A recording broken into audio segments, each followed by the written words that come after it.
Welcome to Aruba!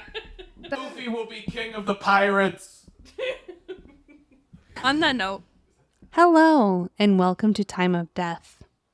I'm your host, Ris. and I'm Luffy. Did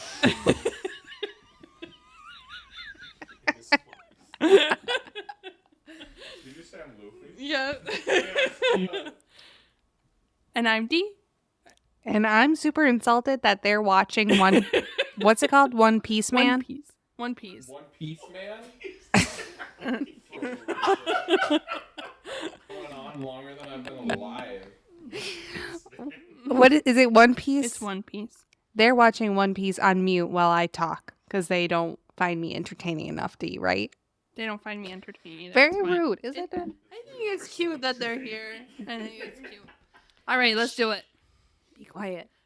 So if you are new here, welcome. We are two nurses that love to talk true crime. We like talking about cases that have a heavy medical influence to them, or cases that feature a medical professional as the perpetrator or the victim. Excellent. Thank you, Ris. No problem, Dee. So you want to give us some background on the case today, the continuation of last week? Yes, so this is part 2 of the Black Dahlia murder case. So if you didn't listen to part 1, then I would highly suggest listening to that one first if you wanted to listen to this one, because there's a lot of info that we already covered. Just a quick warning for you. We are talking in depth about graphic murder, and also there's some instances of sexual assault that we'll be talking about, and also incest. I don't know what I usually have a quick thing to say on my feet, but Nothing got today? nothing tonight. All right, that's all right, Dee. Because we're filming very late. So, quick summary of what happened so far. Elizabeth Short's body was found on January 15th, 1947 in LA. She had been murdered. This case is still unsolved to this day. The murder was heavily sensationalized by the press, and she was depicted as sort of like a femme fatale character. The investigation into her murder was muddied with hundreds of false confessors, dead-end leads, and red herrings. Red herring is like misled clues. Exactly. Good job. Thank you. Thank you for the clarity. You're quite welcome. I am the fisherwoman. What's a fisherwoman? A woman who fishes. I don't know. I actually have only been fishing like twice. So, one detail that police kept in the back of their minds was that Elizabeth's killer was a medical professional I remember you said that. or had some level of medical training. Mm-hmm. This was when they were interviewing the residents, right? Yes. So Elizabeth's body had been cut in half, as bisected. It was in a medical technique called a hemicorporectomy, which is basically severing the body transversely, so like horizontally from hip to hip, and was taught to people going to medical school in the 1930s. Her murder was 1940s. So they're like, okay, this is probably a big clue that he had, or they had, some kind of experience.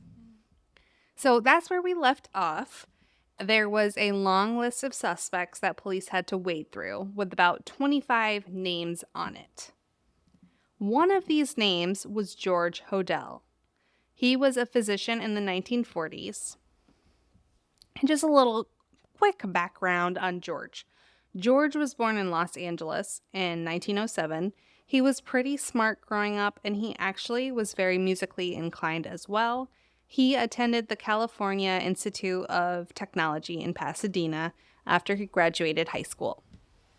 He only studied there for about a year because he ended up being kicked out for having an affair with one of his professor's wives. So it was this huge scandal. She ended up getting pregnant. He wanted to go off with the three of them and become a family. The professor's wife said no. The professor and the wife ended up getting divorced. It was like a whole big scandal. In 1928, He was in a common law marriage with a woman named Amelia, and the two of them had one son. His name was Duncan. In the 1930s, however, he married a model named Dorothy, and the two had one daughter, Tamar. Busy guy.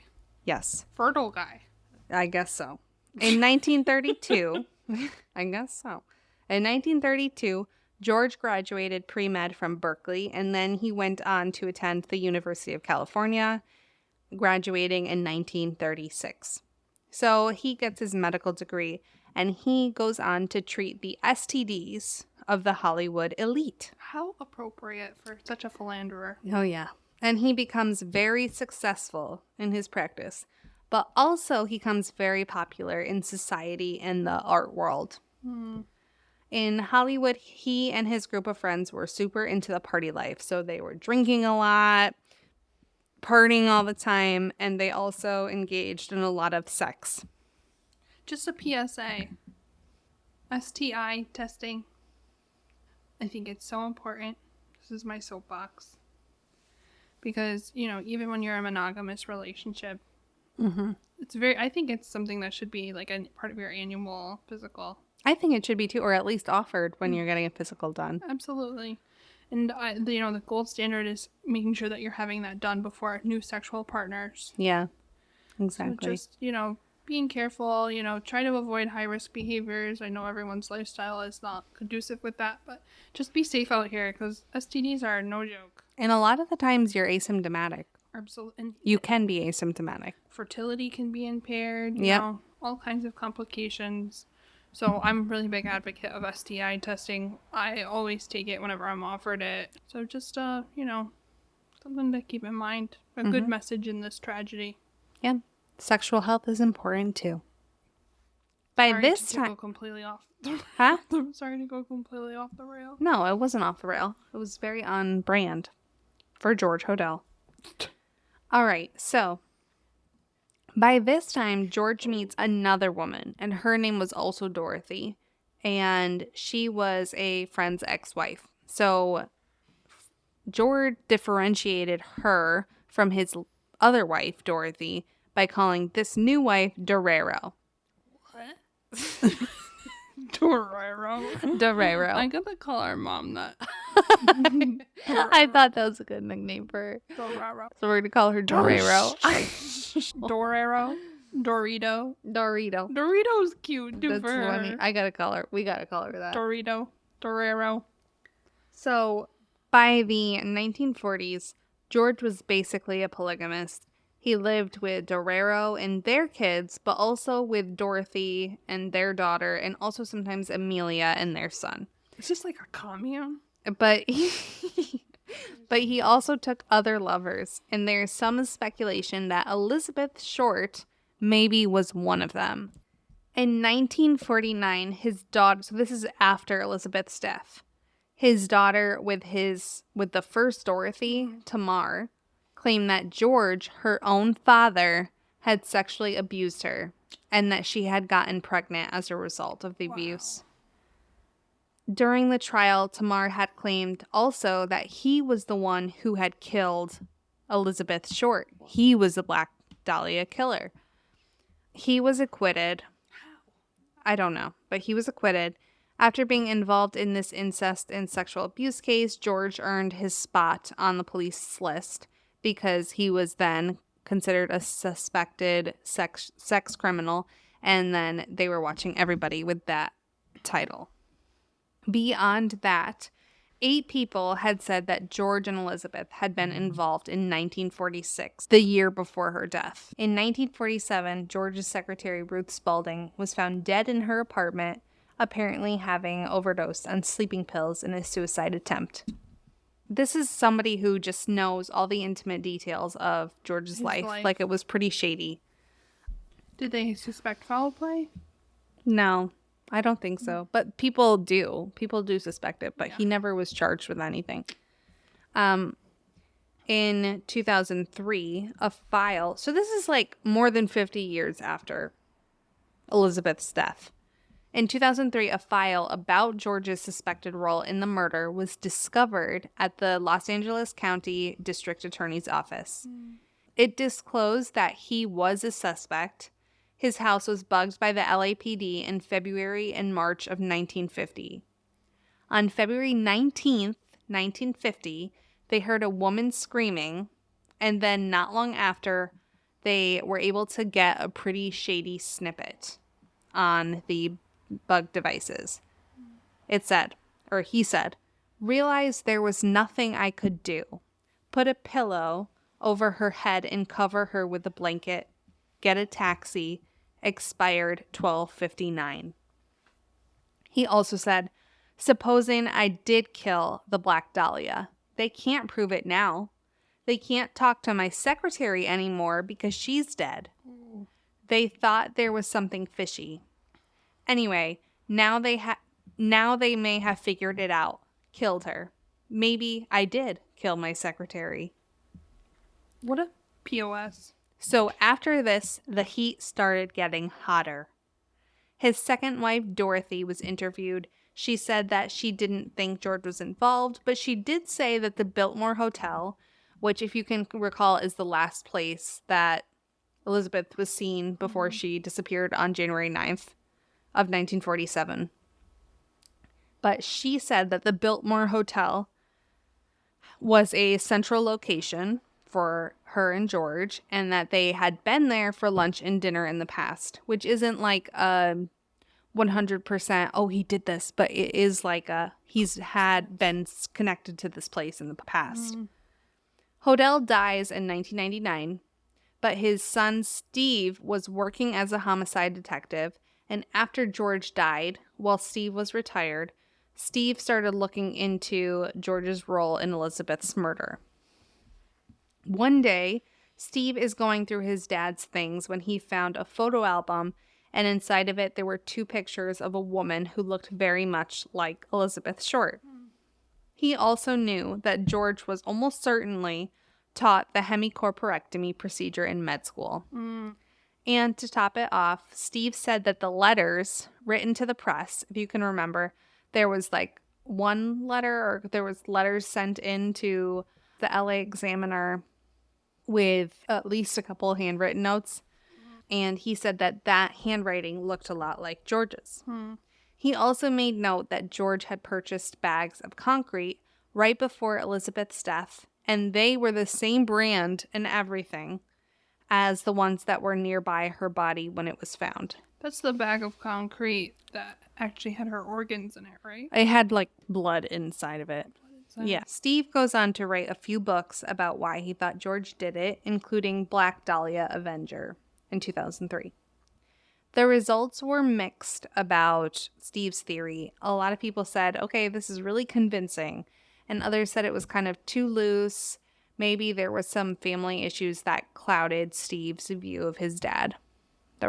He was kind of like biased in his theories. He also thought, this is important to note, he also thought his dad was the Zodiac killer too, so I'm not really sure. Leslie Dillon is another suspect along with Mark Hansen. He is the club owner, if you can remember, and a man named Jeff Connors.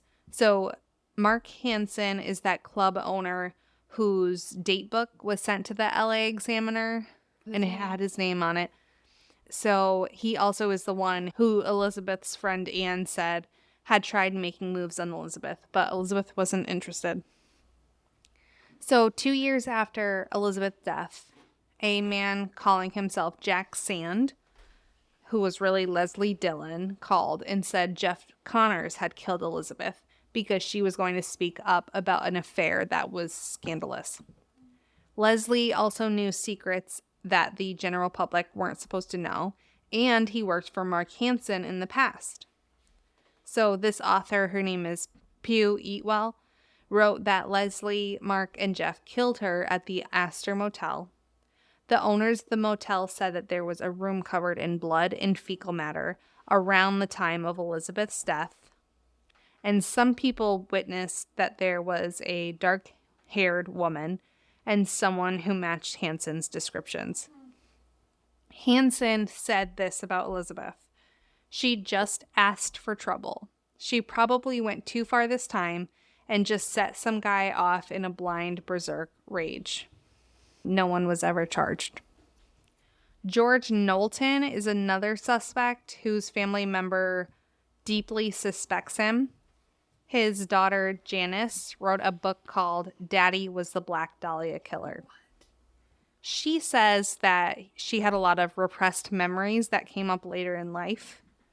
She also said that her dad sexually abused her and also claimed that she saw him murder a woman that she knew as Aunt Betty. She said she saw him killing her using a claw hammer when she was only 10 years old. See, there's a lot of, like, men whose family members are incredibly suspicious of them, who sound like awful people. Well, I think one detective even said it about this case. He's like, you'd be surprised at how many people think that their relative is capable of murder. Exactly. She also said that George made Janice come with her to dispose the body. Many people didn't believe Janice's story, including her stepsister. And LAPD said that her claims are inconsistent with the case. So this theory isn't as widely accepted either. Robert Red Manley is also... that's the one that you mentioned earlier. Yes. In the first episode. He's also a suspect. Remember him? He's the last one who saw Elizabeth. He passed a bunch of polygraphs, so he was dismissed as a suspect. Later on in his life, he started having auditory hallucinations. Doctors gave him a medication called sodium pentothal. Well, that's the truth serum, right? Yeah, exactly. That's the truth serum. To elicit more honest info. And he stuck to his same old story, like he was not involved. Truth serum, this sodium pentothal, was used in a psychiatric setting often, but it's not used today and considered now a form of torture. Do you know more about that? I think I've heard a little bit about it, but I don't know that much. The reason I learned about it was when I read Harry Potter years ago. And I think Snape offered him a truth serum, or someone, or if it was Professor Umbridge. Someone gave Harry a truth serum thing. Yeah. Potion. And then that's when I got into it. I learned about sodium pentothal. You're such a nerd. Who was it that gave? Can you Google it? Which one of them gave him a truth serum? I think it was Snape, wasn't it? I think it was Snape. Or Umbridge. So, in the Harry Potter world, it's called Veritaserum. And Snape threatened Harry with the potion when he thought that he had been stealing. I don't think he actually used it. There you go. Thank you, Dee, for that interesting trivia tidbit. You're quite welcome. Another medical professional who was a suspect, his name is Walter Bailey. Walter was a surgeon. A reporter named Larry Harnish investigated and found out that Walter's daughter knew Elizabeth. He also had an office that was very close to the Biltmore Hotel. And Elizabeth's body was found only a block from Walter's ex-wife's house. It just seems like there's like a lot of coincidences. It doesn't seem like anything is really, or a lot of this is really like... Nothing substantial. Yeah. Some people believe that Orson Welles, you know Orson Welles? Yeah, the author. He's an actor and director. I thought it was the author. Who wrote Animal Farm? Was it? I think it was him. George Orwell wrote Animal Farm. Oh, wait. No, he was a director and actor. He directed Citizen Kane. That's a popular one. The Lady from Shanghai is another one. Orson Orwell? Orson Welles. Oh, where did I get Orwell? George Orwell. That's how you know I'm tired. It's Okay. 10 o'clock at night. Normally I'm asleep at this time. It's okay, Dee. Hang on there. I'm hanging tough. We're almost done. Only about 30 minutes left. Are you serious? No, I'm just kidding. So, some people believed that he was the one who killed Elizabeth. An author named Mary Passios investigated this theory. She said that he performed in a magician role where he pretended to cut women in half. Oh, wow. Freaky coincidence. He had designed mannequins that had mutilated faces for his film, but they were never used in the film, and also they were designed only 3 months before Elizabeth's death. I think it's more significant, the Glasgow smile, than her being transected in half. Yeah. Because it's like a rate, like for someone to defile someone's face, Mm-hmm. like a perp to defile someone's face in that manner, that's more significant, I believe, than sawing her body in Yeah. half. It seemed like, to me, the Glasgow smile seems like she was being made fun of. You know what I mean? Like, oh, I'm trying to be an actress. Like, look at me. I'm beautiful. I'm young. Like, look at my big smile. Like, that's kind of the vibe I got. But I don't know. I think that this is another. Maybe he did it. I don't know. But I don't really think so. I don't think it's like substantial enough. It's holds enough weight. But to do that to someone's face, like you said, there's to almost mocking her. Yeah. That implies some kind of personal relationship. Yeah. I think there was a relationship. But sure. But she had relationships with a couple different people. So She knew a lot of people. You know what I mean? She had a lot of connections with people. Anyway, have you heard of the Cleveland torso murders? No. Okay. Oh, no. The Cleveland torso murders occurred from 1934 to 1938. There were 13 mutilated bodies of sex workers, or some more drifters, were found in or around the Kingsbury Run district in Cleveland. Just like Elizabeth, it seemed as though someone with a medical background was a likely culprit.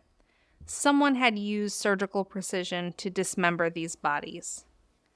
The head of the investigating team, his name was Elliot Ness, he spoke to a woman who said, I know a guy who I think lines up with your profile. So Elliot meets him, and the man actually mentions that he had gone to medical school, and Elliot's attention was piqued. This man failed 2 lie detector tests, and then he voluntarily admitted himself into a psychiatric facility. After that, the killing stopped. Strange. Someone wrote a letter in which they identified themselves as the torso killer, and they say, I left Cleveland, I'm now in California, and I'm doing medical experiments on people in Los Angeles. He wrote, I felt bad operating on those people, but science must advance. The Black Dahlia case, of course, was linked to the torso murders. Both had cleaned the bodies of their victims, and both used a butcher knife to mutilate the corpses. Just like the Black Dahlia, the victims were also arranged in suggestive positions post-mortem. Some people think that the man who admitted himself in for the voluntary psych admission checked himself out and wound up in California and treated the facility as kind of like a safe haven to return to. We don't know the identity of this man, but some people think it was a man named Dr. Francis Sweeney. He was a surgeon that lived near Kingsbury Run, and people said that he had some troubles. He was a little troubled. So Jean French also was murdered about a year after Elizabeth on February 10th, 1947. Her case was called the Red Lipstick Murder. She was actually a nurse. The night before her death, her and her husband Frank were fighting. They had planned that they would separate for 6 months recently, and she came over drunk, and she ended up hitting him with her purse before she left.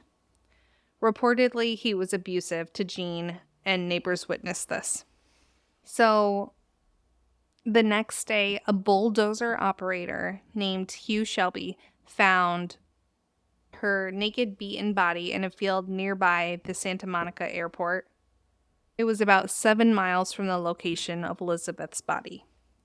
And it was at a spot where people went to hook up or make out. People thought that someone stripped off Jean's clothes while she was in a car and then beat her as she tried to get away, and then dragged her into the field, wrote a message on her torso, and then stomped on her chest with his foot, evident by a shoe print present upon it. So she had been stomped so hard in the chest that it left a footprint. He then took the lipstick, or they took the lipstick from her purse and wrote FUBD and Tex, TEX. her clothing laid on top of her body. It was a light blue fur-trimmed coat and a burgundy dress. And he also put her shoes on either side of her head with like a 10-foot window of space. She had endured blunt trauma to her head. Someone used a metal instrument like a tire iron or something. But her cause of death was likely hemorrhage and shock due to fractured ribs and internal injuries from the stomp to her chest. The ME said her death took a long time and she quietly and slowly bled out. There was no connection found between her death and the Black Dahlia. Police were ready to charge Frank, her husband, but his landlord said that he was in the house the night of her murder, and also his shoe prints didn't match the one on her chest. This case is cold too, just like the Black Dahlias. It's the first time I've heard of the red lipstick murder. Yeah. It's terrible. Yeah. And I feel like it was so closely... I feel like LA is just such a hot spot sometimes for murder. But anyway, that's all I have. Great case, Ris. Great ending. I mean, Thank it's you. a terrible ending, but you did a great job. It's terrible. It's still ice cold. And there's so many people who, you know, can be considered suspect, and we'll just never know. It's been a long time. Yeah. A long, long time, but hopefully, you know, the real killer got some karma. I hope so, I but hope so. We'll see. anyway, rest in peace to the Black Dahlia and to Jean French as well. Yes, absolutely. And all the other bodies, Yes. and also the Cleveland torso murders. Anyway, thank you all for listening. We hope you enjoyed this case. Feel free, if you liked it, to rate us, review us, subscribe to us, follow us. Okay, thank you guys. Have a good night. You want to call it? Yes.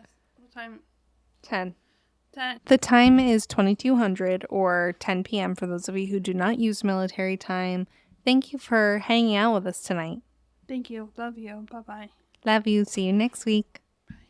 Bye.